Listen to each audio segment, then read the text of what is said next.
অনেক বছর আগে আনন্দপুর আর বিক্রমগড় নামে দুটি শক্তিশালী রাজ্য ছিল। আনন্দপুর শান্তিপ্রিয়, জ্ঞান ও শিল্পে উন্নত, আর বিক্রমগড় ছিল যুদ্ধবাজ ও লোভী। একদিন বিক্রমগড়ের রাজা শুনল আনন্দপুরে অপার ধন সম্পদ আছে।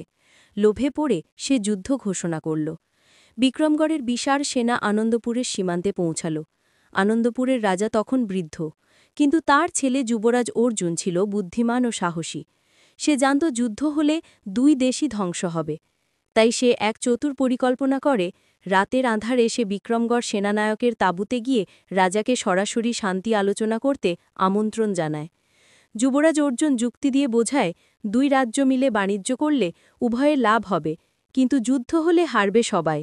বিক্রমগড়ের রাজা প্রথমে কঠোর ছিল, কিন্তু অর্জুনের যুক্তি, সাহস ও শান্তির মনোভাব দেখে বদলে যায়।